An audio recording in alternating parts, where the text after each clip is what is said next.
Last call. Welcome to the Post Shift Podcast, where we take a raw look at life in the hospitality industry. Okay, so welcome to the very first ever Post Shift Podcast. I'm Shawn Soole. This is my very first episode of my very brand new podcast.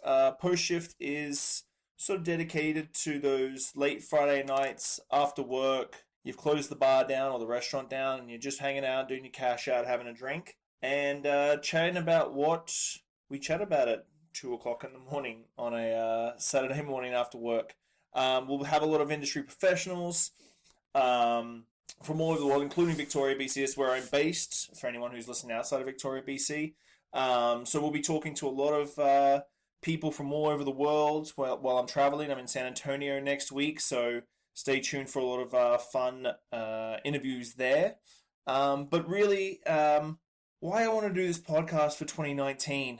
2019 I want to make very different to the years beforehand. I've been in the industry for about 22 years now, and getting to the stage in my career where I start measuring up my failures and my successes and seeing where I stand. And at the start of 2018, I would have said that I stood pretty damn low on the totem pole, and now I'm feeling a little bit different. I'm feeling a little more re-energized, feeling a little bit more motivated and focused, and so I feel like my failures, while huge, my successes are just as big. So it's one of those things where you've got to sort of look and see how you judge yourself, and that's the only person that sort of is the only person that can judge you is you yourself and how you feel and what makes you happy.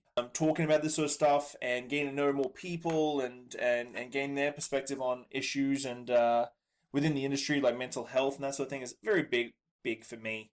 It's been something that's been weighing on me for a couple of years now, and I've been pretty open with my mental health within the bar industry, especially over the last couple of years, which is a big thing because we're going to talk to a few people who are at the forefront of bringing mental health to the industry and really bringing some transparency to all that.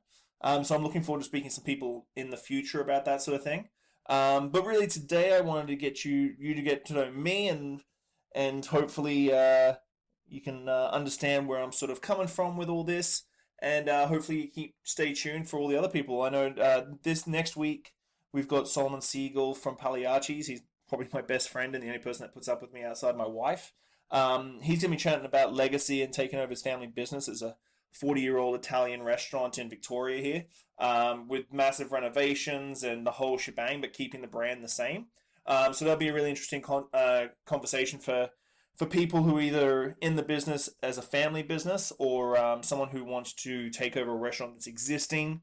I know there's a few people out there in New York, especially Naren Young took over Dante, and Steve Schneider took over the Elysian, who took over well-known and old restaurants and bars and brands, and have revitalized them without losing that sort of charm of the old brand. But today I wanted to chat. This week I went back to school, which is a big thing for me. It's my second term. I'm doing my post-degree diploma at Camosun College in Advanced Hospitality and Tourism Management, which a lot of people have asked me, why the hell am I doing something that's basically what I do for a job as it is? We're going to get to that a little bit sooner. Education's been a big thing for me. Educating myself how to be a better person, I suppose. How to be a better dad, a better husband. Constantly trying to get better. Like, my upbringing is eldest of 6. Worked a lot. Worked since I was 13 years old.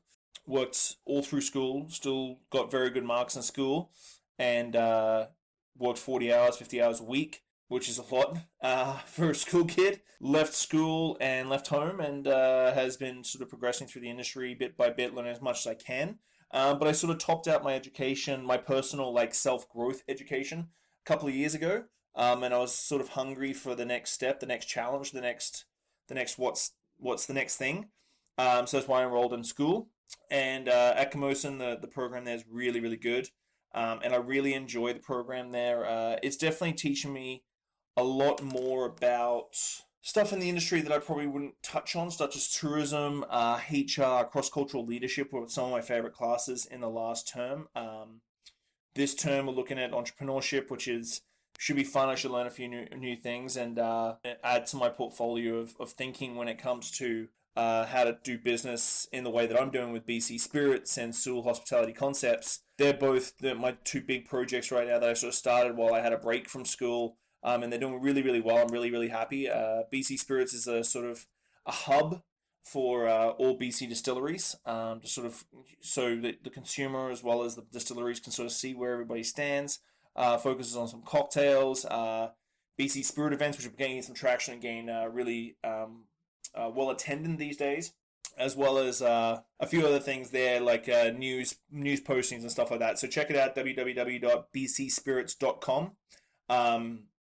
It's a simple website with some maps and stuff. We'll evolve that as we get bigger and bigger. That's sort of the little project on the side of SHC, which is my consultancy company, which is our Soole Hospitality Concepts. The main goal for SHC this year is to work with BC Spirits and work with BC distilleries more and help create brands within the BC Spirit market that have got some good legs and some good longevity, including spirit design and cocktail development and stuff like that.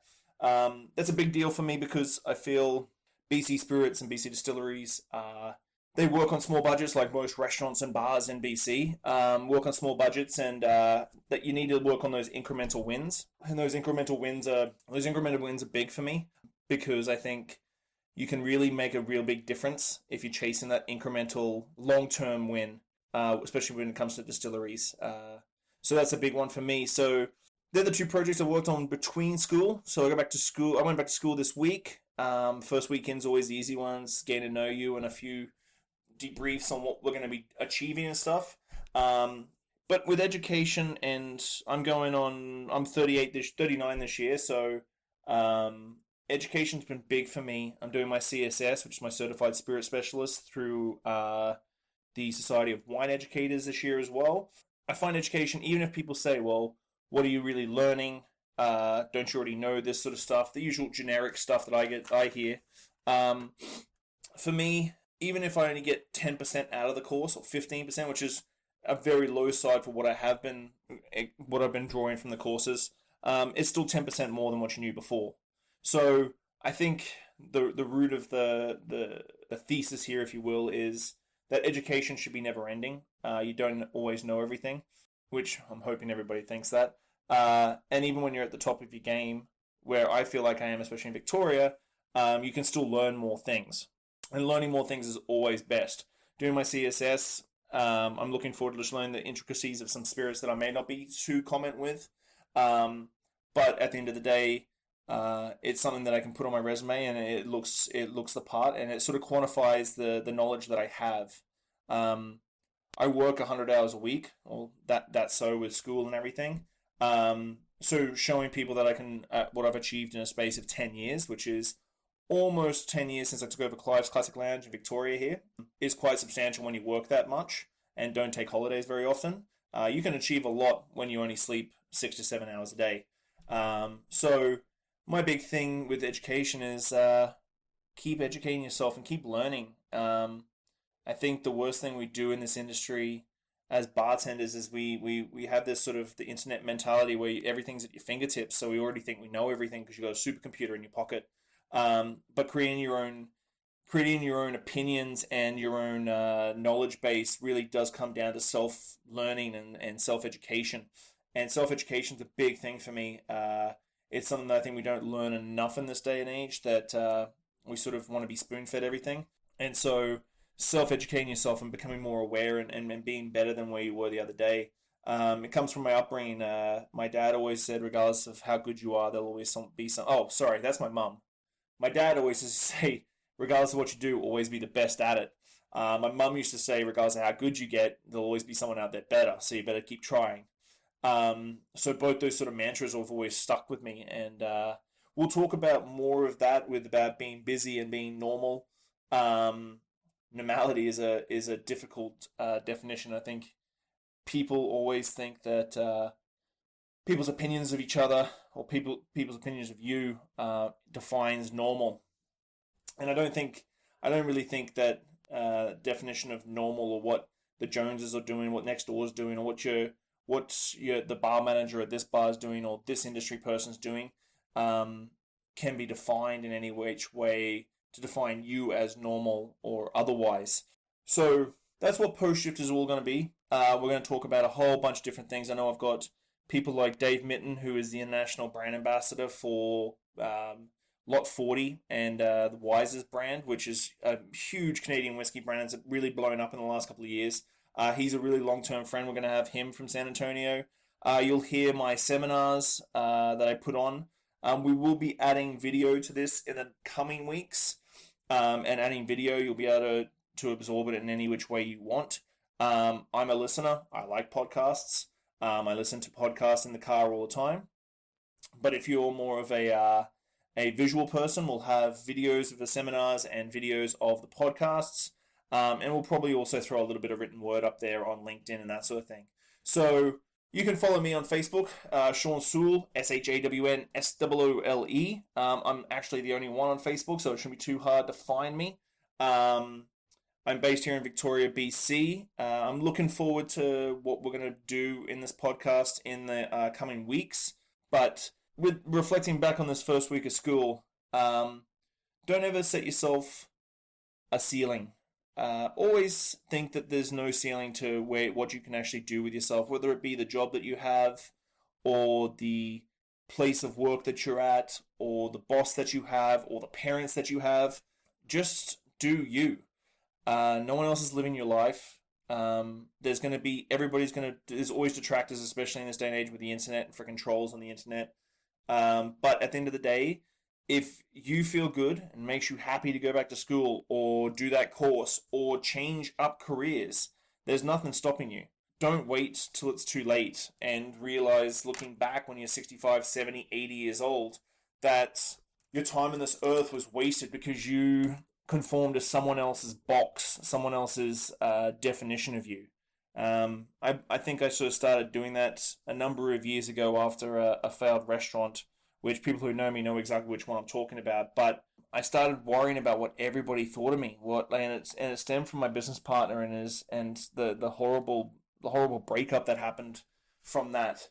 And it sort of was giving me this sort of PTSD, horrible person in the back of my head telling me I'm not good enough to achieve what I want to achieve. And even when I'm achieving what I want to achieve, that's still in the back of my head screaming at me that I'm not good enough to be accepting or worthy of this success and the necessary results and rewards that come with success. And I think that took me a long time to get my head around, and I'm not going to lie, there's a couple of podcasts that I listen to, one especially is as Gary V.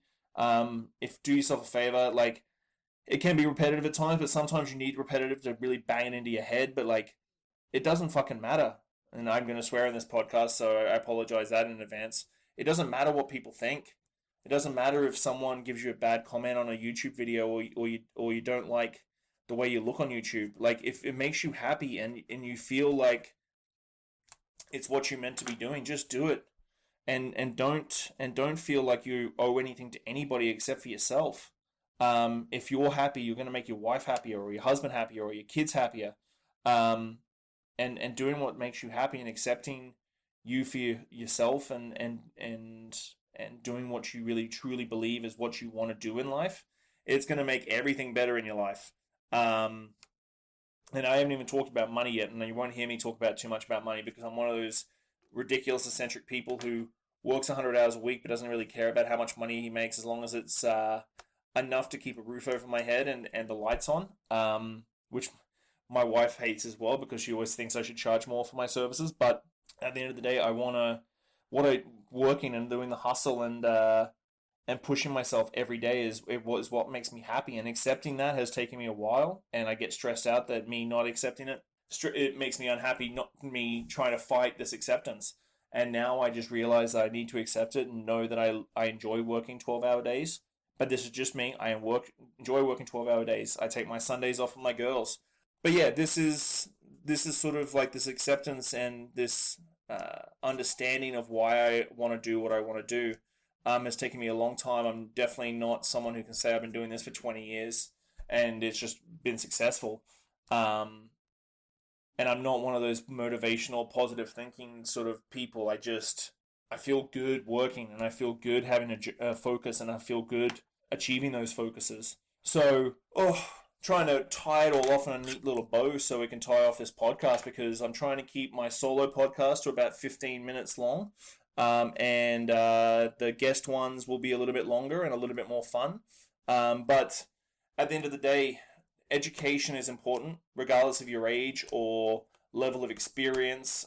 Most community colleges always have like little nightly programs on leadership or management style or stuff like that, and they're a couple of $100. Save up, save your tips, do a management, do a leadership course, go for that promotion, look through the wanted ads, and look for a management position that you want to change up to. Don't stay in a rut thinking that this is all you can do. You can do anything you really put your mind to, and it's all about taking that next step. When I was younger, I always would apply for a job I was well underqualified for, and then show up and be in a suit and dress for the job I want, not the job I have. So be yourself, learn more, be better. Wake up every day being better than you were the day before. Set yourself goals, achieve them, which just really seems simple to freaking say. That seems almost derivative and ridiculous. But just get up and be happy. Wake up, try and be better than that you were the day before. Go to bed happy. Make the people around you happy, and you're going to succeed in everything you do, whether it be bartending, serving, cooking, whatever. There's always ways that you can make yourself better than you were the day before. And we're definitely not going to be talking about this too much. It's a little bit on my fucking soapbox and screaming and yelling, but I wanted to sort of open up the post-shift podcast with what I would sort of talk about to younger bartenders sitting at the bar late at night. Not that I close too often anymore, because I am getting too old to be fucking working till 2 o'clock in the morning. But talking what you talk about in the middle of the afternoon over beers on a day off. So this is sort of my advice to the younger bartenders. If we try to tie it off to a nice little bow, this is what I would talk to the younger bartenders or servers or managers that I mentor. And really, at the end of the day, is you control what you do. If you don't like the channel, you have the clicker. Change it. So this is the very first ever post-shift podcast, and I am going to be your host, Shawn Soole, and I would like to say cheers. Have a good night.